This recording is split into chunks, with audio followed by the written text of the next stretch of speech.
نیت خالص کیسے ہوتی ہے؟ جس کے لیے وہ نیت ہے اس کے مقابلے میں یا اس کے ساتھ میں کسی اور چیز کا انکار کر کے. اخلاص اسی چیز کا نام ہے نا کہ خالص ہو، پیور ہو. تو وہ پیور جس کے لیے نیت ہے بس اس کے لیے ہو. اگر اللہ کے لیے نیت ہے تو اللہ کے لیے ہو، اس کے اندر کوئی غیر نہیں ہونا چاہیے. نیت کسی بھی کام کے لیے، جیسے آپ نے جم کرنا ہے تو پھر جم ہوگا، پھر جم کے علاوہ کچھ اور نہیں ہوگا. آپ نے پڑھائی کرنی ہے، پڑھائی کی نیت کی ہے تو پھر اسی کے لیے نیت ہوگی، غیر نہیں ہوگی. اس لیے جس بھی چیز کے لیے نیت کی جائے اس کے غیر کی نفی کرتے ہیں، نیت خالص ہو جائے گی.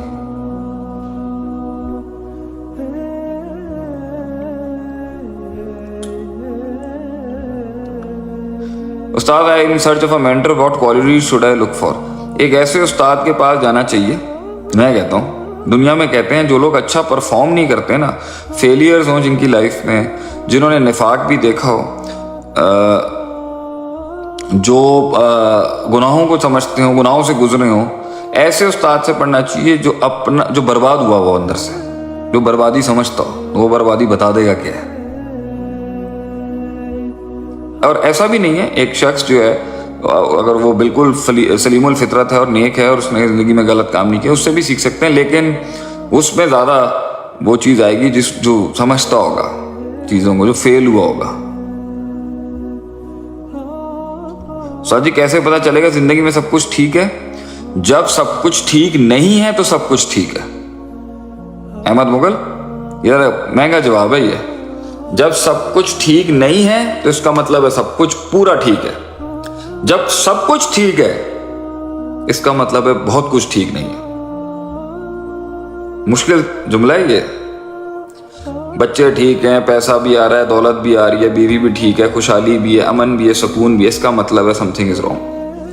اور اگر یہ ٹھیک ہے تو اس کے لیے اللہ سے شکر ادا کرنا چاہیے، اللہ کہ مجھے عافیت میں ہی رکھی. لیکن انسان جب کچھ کام کر رہا ہوگا تو بہت سی چیزیں ٹھیک نہیں ہو رہی ہوں گی ارد گرد کے.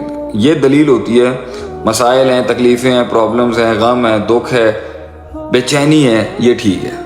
ٹھیک ہے اس کا مطلب ہے کہ ہی از بینگ فائن، مطلب اللہ نے اس کے اندر ایک تلاش رکھی ہے. آج تلاش ختم ہو گئی، سب برباد.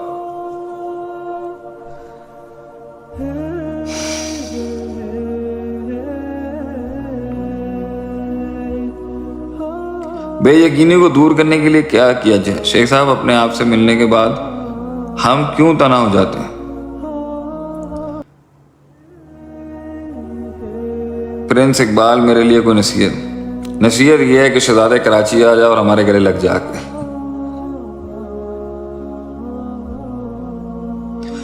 رانا زمان راجپوت، بھائی سوچیں بہت آتی ہیں. ایک تو آپ رانا ہیں، اوپر سے راجپوت ہیں ماشاءاللہ، تو رانے اور راجپوتوں کو سوچ نہیں آئے گی تو کس کو سوچ آئے گی؟ اٹس فائن، ہر کسی کو سوچیں آتی ہیں، ٹینشن کیا ہے؟ اپنے آپ سے ملنے کے بعد ہم تنہا اس لیے رہ جاتے ہیں بھائی کیونکہ ہمیں سچائی مل جاتی ہے، اور جس جھوٹ کو ہم مان رہے ہوتے ہیں نا وہ مارکیٹ میں بہت کثیر تعداد میں ہوتا ہے، اس لیے بندہ اکیلا ہو جاتا ہے. How to overcome rejection, jobless anxiety at the age of 30 on account of no guidance from parents and teacher. First of all زندگی کے اندر ہر انسان پہ ہر ایج میں ایک دور آتا ہے جب اس کا کام نہیں چل رہا ہوتا، رک جاتی ہیں چیزیں، سٹاپ لگ جاتا ہے. تو یہ سٹاپ کیوں لگتا ہے؟ ریجیکشن کیوں آتی ہے لائف میں؟ ڈینائل کیوں آتا ہے؟ میرا اس کے اندر جواب یہ ہے کہ انسان کو اللہ نے پیدا کیا، لقد خلقنا الانسان فی احسن تقویم، گاڈ میڈ ہم سو دیٹ وہ اپنی وجود کے سب سے کامل درجے پہ پہنچے. اور وجود کے اپنے کامل درجے پہ انسان پہنچتا ہے تفکر کے ساتھ اور عمل کے ساتھ، اور تصحیح اور توبہ اور ریکٹیفیکیشن کے ساتھ. تو تینوں پروسیسز کے تھرو اگر آدمی کو سیکھ نہیں رہا ہوتا نا، یا وہ تفکر نہیں کر رہا، پونڈر نہیں کر رہا، گہری سوچ میں نہیں جا رہا، یا وہ جو ہے وہ عمل نہیں کر رہا جو کرنے کے لیے اس کو تجربہ حاصل ہو، مشاہدہ بڑھے اس کا، یا وہ توبہ نہیں کر رہا، سمجھ گیا چیزوں کو، تفکر بھی کر لیا، عمل بھی کر لیا، گل بھی سمجھ آ گئی ہے، مگر چینج نہیں کر رہا اپنے آپ کو، تو اللہ اس کا رستہ روک دے گا تاکہ وہ ریفلیکٹ کرے. تو ریجیکشنز اس لیے آ رہی ہوتی ہیں تاکہ انسان اپنے اندر کا تکبر، اپنے اندر کی مینٹل پرابلمز، اپنے اندر کی سائیکولوجیکل ڈس آرڈر، سائیکوپیتھیز اور اپنی بری عادات اور سکنات کو نا ٹھیک کرے. جیسے وہ ٹھیک ہوں گی اپرچونٹی سامنے آ جائے گی فوراً. اور پلس کبھی کبھی اللہ چیک بھی کر رہا ہوتا ہے بندے کو کہ دیا تو بہت ہے, لے کے دیکھتے. Atif Rajput, love you from راجپوتوں کو آج ہم بتا دیں ہمارا سسرال راجپوت ہے, کھوکر. تو سارے جتنے بھی بھٹی رانے کھوکر جتنے بھی ہے نا, انہوں نے پتا ہونا چاہیے ساڈا سسرال جڑا ہے بیگم ساڈی راجپوت ہے ماشاء اللہ.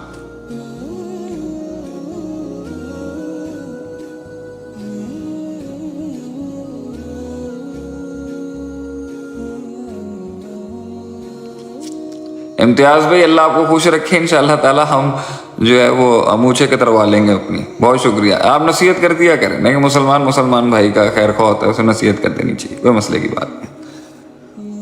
I will try to trim my mustache.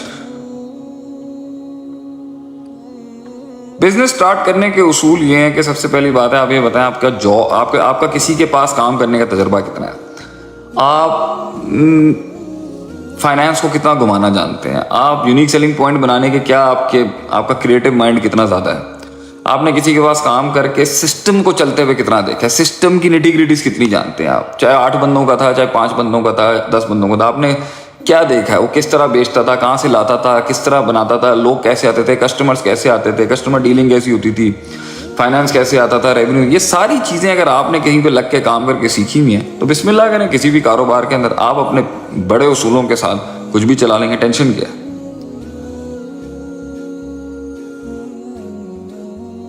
Muaz Rafiq, how are you? I am fine, I am الحمد للہ. آپ کیسے ہیں میرے دوست, میرے بھائی؟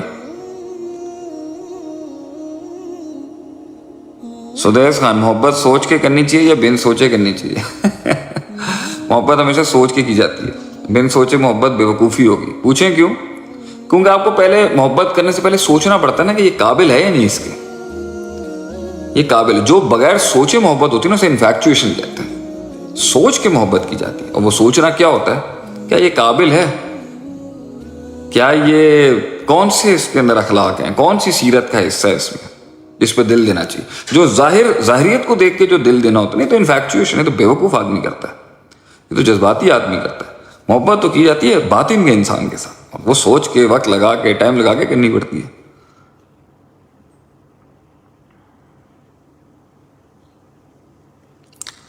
سر دینی معاملے میں جب کوئی مقابلہ بازی کرے تو ہمارا ریئیکشن کیا ہونا چاہیے؟ دینی معاملے میں کبھی مارنا پڑے گا, کبھی خاموشی اختیار کرنی پڑے گی.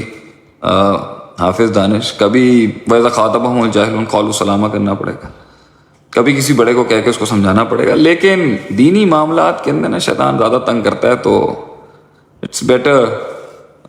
زیادہ تر زندگی کے اندر میں نے دیکھا ہے مخالفتوں سے بچنے کا جو طریقہ کار رہا ہے نا, وہ رہا ہے انگیج نہ ہو آدمی, بڑھتا رہے گا, یہ سکھ میں رہے گا. انگیج ہو گیا نا پھر کہاں مارے گا.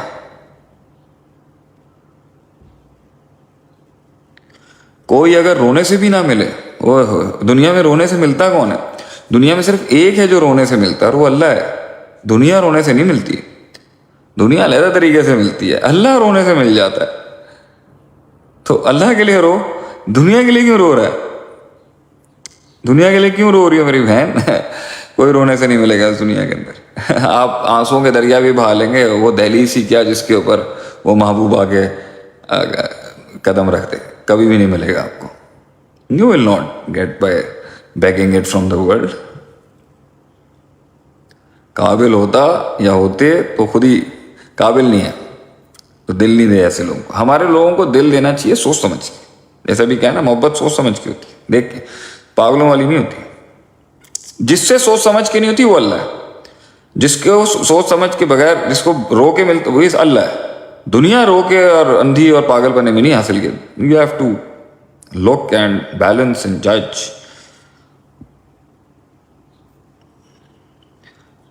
آپ سے کافی عرصے سے ملنا چاہتا ہوں, لیکن آپ بڑے لوگ. کس نے کہا بھائی جان ہم بڑے لوگ ہیں؟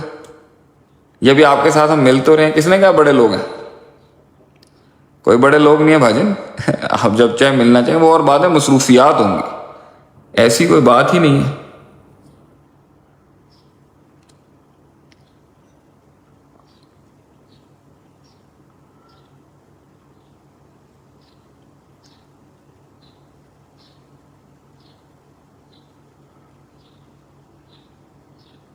میں اللہ سے دوستی کیسے کروں, کیسے دوست بناؤں؟ ضرورت بھی نہیں پڑے گی آپ کو, وہ پہلے سے ہی آپ کا دوست ہے.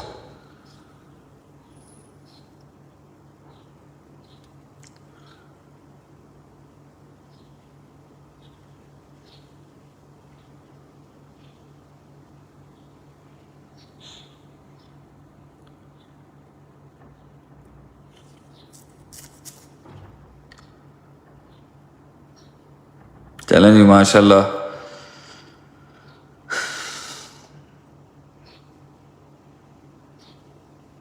واٹ از دی المدرارز ultimate aim? Why do you want to know the ultimate M?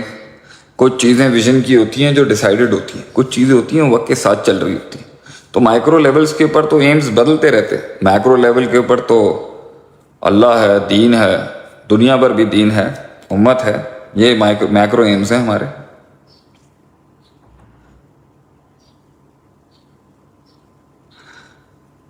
معیز احمد, جزاک اللہ خیر, انشاءاللہ تعالی ضرور.